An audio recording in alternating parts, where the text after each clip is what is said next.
guys, I'm Carrie from Carrie Tries It, and in this video I'm gonna watch Petticoat Junction Season 1 Episode 29, Kate the Stockholder. 1, 2, 3, and play. Oh, sorry. Come ride the little train that is rolling down the tracks to the junction. Forget about your cares, it is time to relax at the junction. So more than I got to relax at the junction. What's a curve you met? Any more when you get to the junction. Petticoat Junction. There's a little hotel called the Shady Rest at the junction. Petticoat Junction. It is run by Kate, come and be her guest through the junction. Petticoat Junction. And that's Uncle Joe, he's the moon, cut it slow at the junction. Petticoat Junction. Woo!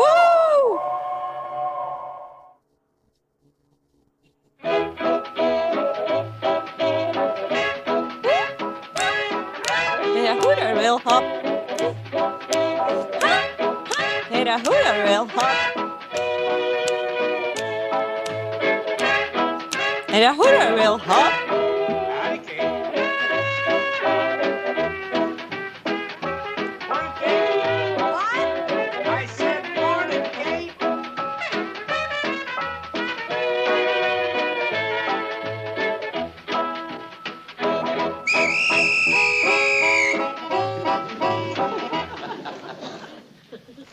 What was that? Nothing to worry about, Uncle Joe. It's called silence. Hi, boy. I'm called sorry, kids, to silence. break up all that fancy stomping and hopping to that dandy music, but I'd like to be able to hear Charlie and Floyd. Sure, Mrs. Bradley, that's okay. Besides, it's the first chance I've had today to rest my frazzled nerves and shattered eardrums. Yeah, we're real sorry, Mrs. Bradley. Yeah, we're also darn anxious to do good in that Hooterville Hop contest next month. We kind of get carried away. Yeah, well, for the time being, would you mind being carried away to the kitchen for some milk and cookies? Thanks, Mom. And please, chew quietly. Too quietly. Here you are, Kate. Today's May. Oh, I'm raised by One this. postcard? Better Too than by yesterday, this. 3 bills and a circular With on these low-cost rules, Las too Vegas quietly. weekends. With closed mouth. And don't talk. Why, this is from Mr. Norman Curtis of the railroad. Nutty I mean, Norman, Brad. You're kidding. What does he say? With He everything. says he's in Europe. That's no surprise. He also says he's president of the railroad. Now, let's see. He says he's in Europe, having a wonderful... Can't make out the next word. Vacation. That's right, vacation. Never had. The people here are very... Friendly. Yeah. Never had. And the weather is... I couldn't make that out either. Delightful. Delightful. Thank you, Charlie. I plan to be here 3 months. Regards to everyone. Sincerely, Norman Curtis. Since when did they start spelling sincerely L-O-V-E? Charlie. That's just his way of being friendly. I think it was very nice of Mr. Curtis to think of us all the way over here from Paris. Paris. He's pathetic. Sorry. No, he's not. And I'm worried. Suppose Mr. Bedloe comes up with another scheme to close down the cannonball while he's gone. I like her here you more. know that Mr. She's Curtis very is always on our conservative side. and So very what? strong, like Nutty not Norman funny ain't at any all. more I mean, president of funny that like railroad I than don't I know. am. Very I don't conservative. know. That's it. But I like in her more some than way, in Beverly Hillbillies. Mr. There's Curtis just seems crazy. to be Mr. Bedloe's superior. That don't prove nothing. Who ain't?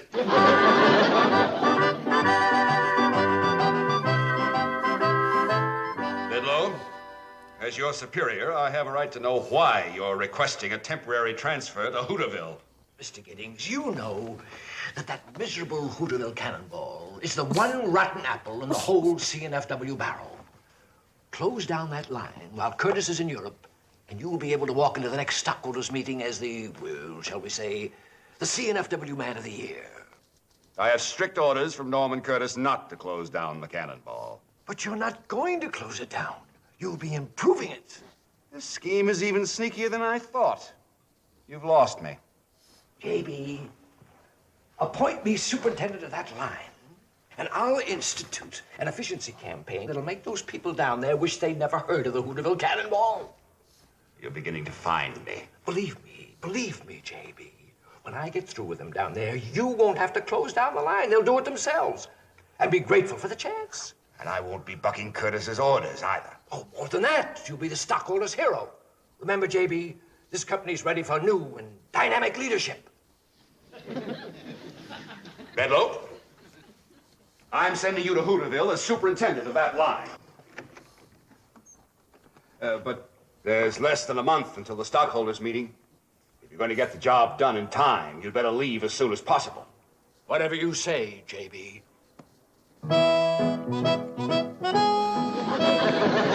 I'm ready.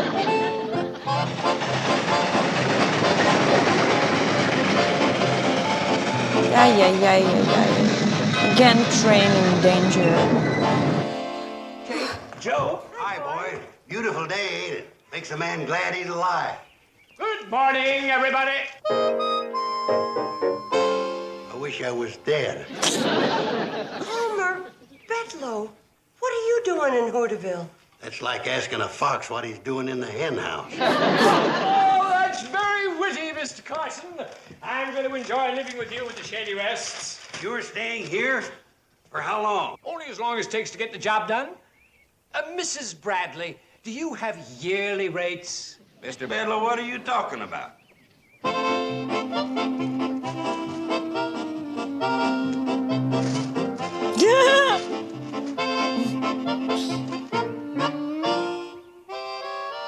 Tell me, Charlie, any more foolish questions?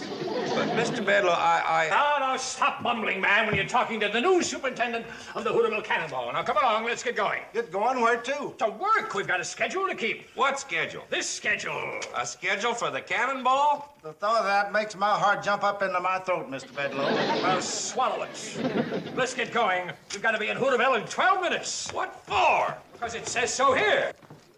There ain't nothing happening in Hooterville this time of day. What do we do when we get there? Go back to Pixley. Why? Because it says so here. Mr. Bedlow, we can't follow a schedule like this. Why, it calls for 14 runs a day. 15. You're forgetting the 4 a.m. milk run. Who drinks milk at 4 a.m.? Stop stalling and get on that train. Just a minute, the boys haven't eaten yet. And Charlie always gets dizzy spells when he doesn't get his proper nourishment. Yeah, he's been known to get dizzy 10 or 12 times a day. So, Bedlow, not we're not worried. leaving till we have our Carrying person? Just a minute. I'd like to read to you Article 7 from the Book of Rules of the CNFW Railroad. Insubordination. Any employee who disobeys an order from a superior is subject to immediate dismissal. I guess you better go, boys. And I'll fix you some sandwiches to take along with you. Article 26. Eating or drinking while on duty constitutes a violation of the CNFW rules governing deportment. This is also covered by Clause 96, road etiquette. We get the point, Mr. Bedlow. Don't worry, boys. I'll keep the food warm for when you stop on your way back. What stop? You might as well know now, Mrs. Bradley, that the Cannonball is only making 3 stops a day at the Shady Rest. In the morning, to pick me up. At noon, for lunch. And in the evening, For to lunch? bring me back again. To bring me Last back stop again. necessary. It's covered by Article 32, welfare and comfort of the supervisory personnel. That's what it's all about. I might have known it's another one of your low-down, sneaky schemes to shut down the Cannonball. I couldn't have described it better myself, Mrs. Bradley. Beautiful, isn't it? No! We're pulling out in 1 minute. I ain't going. You have to. That's what he's trying to do, get you to quit. Just like he's trying to shut down the Shady Rest with those 3 stops a day. I knew that guy'd never change. He's got a one-track mind. Yeah, the track from Hooterville to Pixley. He's aiming to make it so tough on us that we're gonna shut down the Cannonball ourselves. Then we gotta get him out of the Shady Rest. Oh, no. It's better to have him where we can keep an eye on him and know what he's up to. Well, what are you aiming to do about him, Kate? We just gotta outlast him. This is a war of nerves. Well, that's the only trouble. He's got more nerve than No we got. breakfast because they didn't bring for her food. They didn't make stuff. No lunch. They didn't bring something else. War.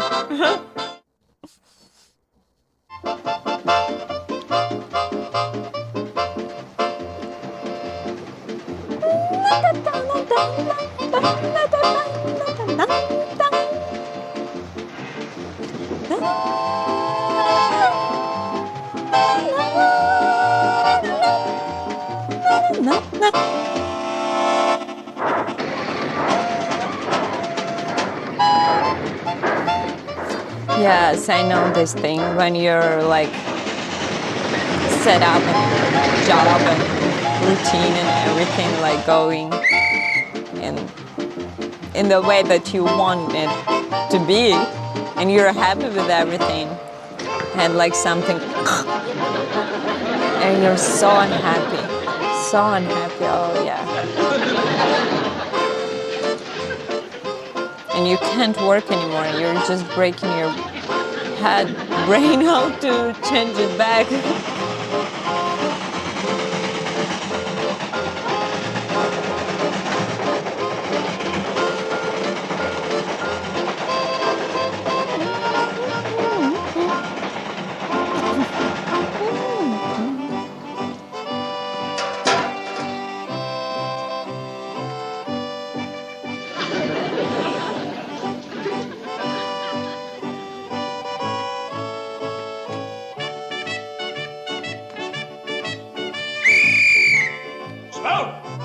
That's enough time for breakfast. Let's get rolling.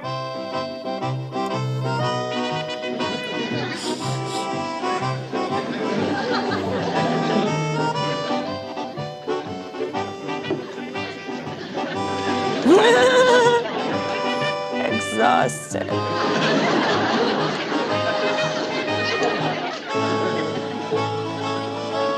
All right, Pratt, this isn't the old days. Let's look alive. I'm sorry, Kate. That's all I got time for now. You did pretty good today. You almost got through your first helping. Well, Mrs. Bradley is still hanging on, are you?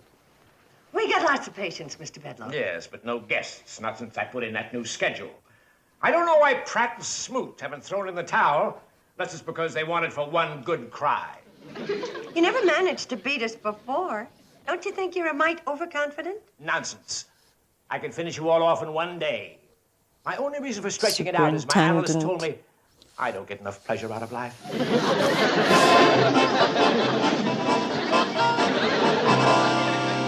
Think, Kate. Good evening, everybody.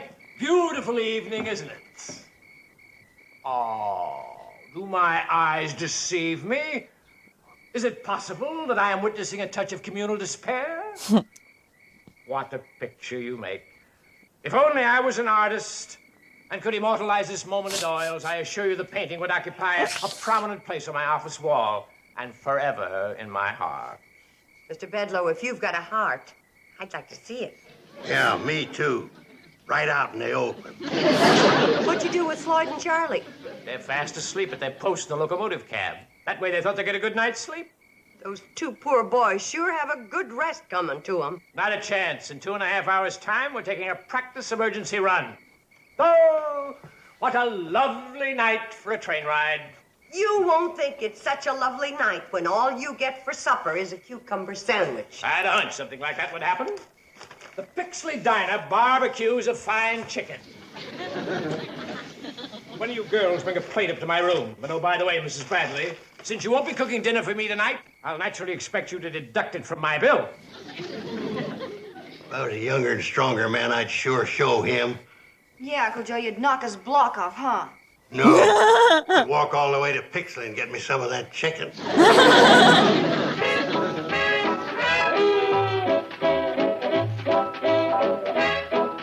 Will you stop that racket?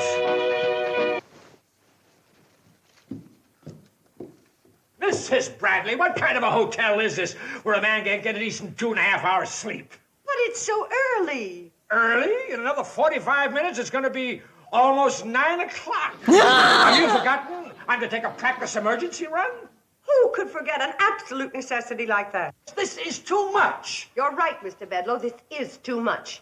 We've had enough of your ridiculous rules and schedules. You've been acting like a child, complaining like a child, and now you're even going to bed like a child. What you need is a good spanking. No, Mrs. Bradley. I'm a guest here. I didn't pay for this kind of treatment. That's okay. The spanking's in the house. You know, Mrs. Bradley, at this moment, you remind me very much of my mother. And we didn't get along either.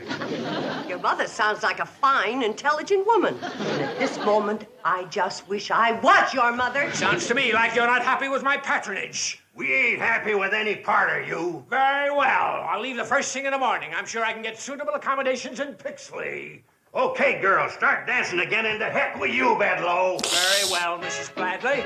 Since I won't be living here, there won't be need for the cannonball to stop at the Shady Rest anymore. I think you spoke a little too harshly, Kate. Don't worry about him, Uncle Joe. I wouldn't want him for a guest if he was the last one we ever had. And I think he is. We might as well face up to it. This time Bedlow's got us licked. The Shady Rest ain't gonna have no more guests and Floyd and me's through. Charlie's right, Kate. Me and him's tired than two hounds chasing a fast rabbit. I'll tell you what Floyd and me done. We told him in so many words that if the cannonball ain't stopping at the Shady Rest no more, we're through running it. Oh, you shouldn't have done that, Charlie.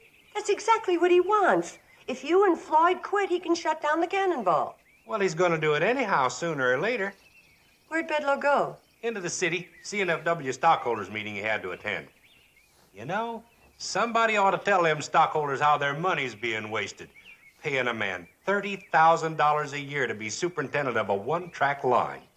I mean, the railroad's paying Bedlow $30,000 a year? He was bragging about it a couple of days ago. That's the biggest train robbery since Jesse James. That's our answer. Oh, wait a minute, Kate. We may be desperate, but robbing the cannonball ain't gonna help. That's not what I mean. I mean that somebody should tell the stockholders how their money is being wasted. Why, they'd never stand still for a $30,000 a year man running this line. You're right, Kate. They'll put Bedlow where he belongs, back on his regular job, and we can get to living normal again. Yeah, but who's gonna tell the stockholders? Us.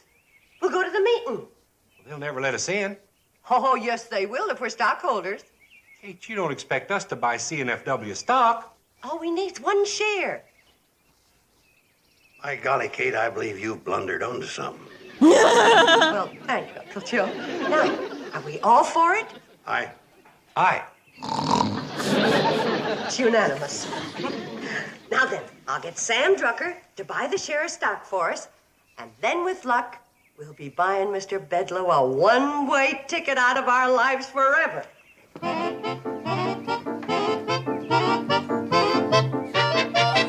Kate!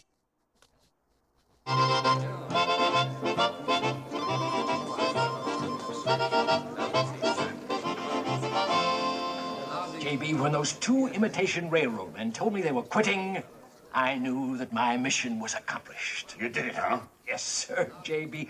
We've seen the last of that disgraceful traveling eyesore. Good.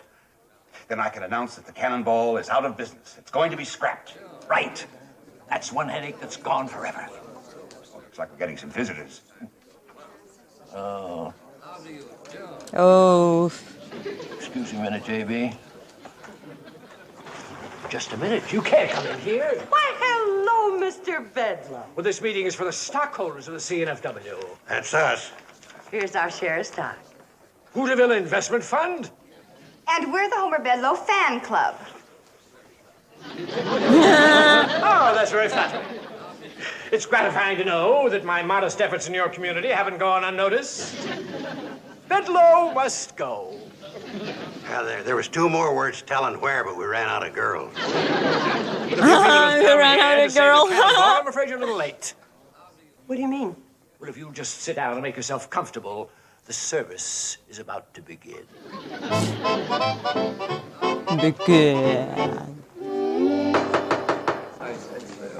And now, ladies and gentlemen, I have an important announcement to make, which I'm sure will please all of the stockholders. It is with great pride that I am able to inform you that the one disgraceful, outmoded eyesore of the entire CNFW system has been eliminated. The Hooterville Pixley branch line is no longer in operation. Where did they go? Big That's city? a good move, Giddings. It'll save us a lot of money. It will? Yes. One of our visiting stockholders, a lady from out of town, has made us aware of an interesting fact, which our comptroller has confirmed. We stood to lose $30,000 on that branch line this year, the very amount that we were paying the superintendent. Well, since you're closing down the line, why not get rid of the superintendent and save the $30,000? Yay! What? Sure, we don't need a superintendent for a line that no longer exists. Fire him. Fire the superintendent? Mr. Bedloe, it seems that if we don't have the cannonball, you won't have a job. You're in the same boat with us. This time the rat's going down with the ship. As one sailor to another, I think we should pull for shore together. Well, I hate to admit it, Mrs. Bradley, but you're right. Gentlemen and ladies, just a moment. You're making a terrible mistake. You can't shut down the Hooterville Cannonball. That's the greatest little train that was ever built. Whoever says that that magnificent example of early American railroading should be scrapped deserves to be scrapped. Call me sentimental and tender-hearted if you must. But to me, that beautiful and distinctive example of Americana is the pride of the CNFW.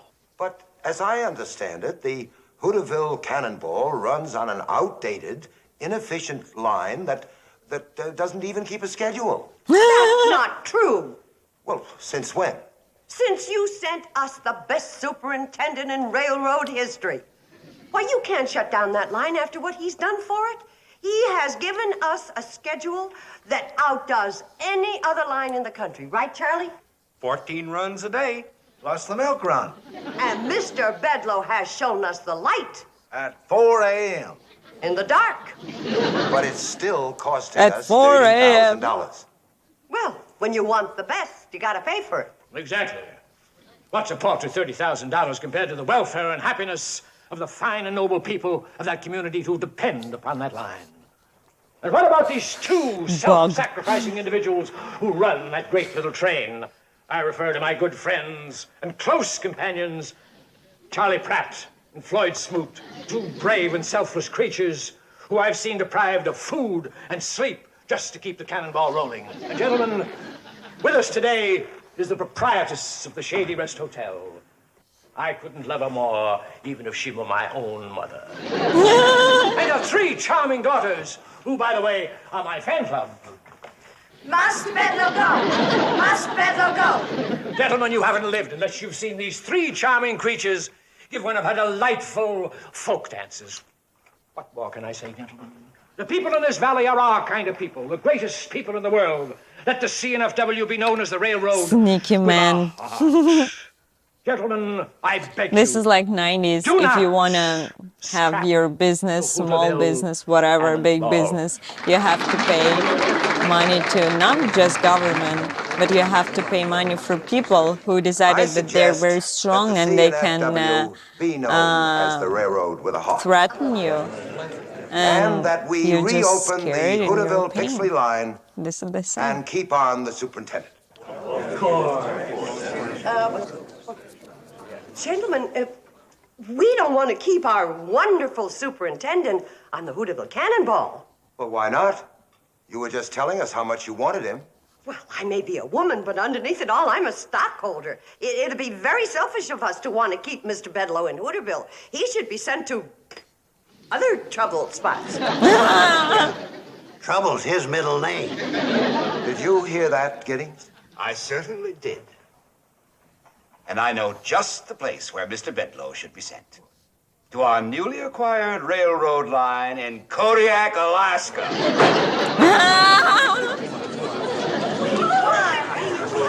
The cannonball rides again. We owe it all to Mr. Bedloe. He was Yeah, terrific. they won! Thank you. Yeah, we won't forget you, Bedloe, even though you are way up there in Alaska. You can thank Kate for keeping your job for you. Oh, it was nothing. After all, we were in the same boat together, weren't we, Mr. Bedloe? Only while we were sinking. From now on, it's war again. After you get back from Alaska. You know, Mr. Bedloe, I think those Eskimos up there are gonna take to you just like we did. Let's go. Good job.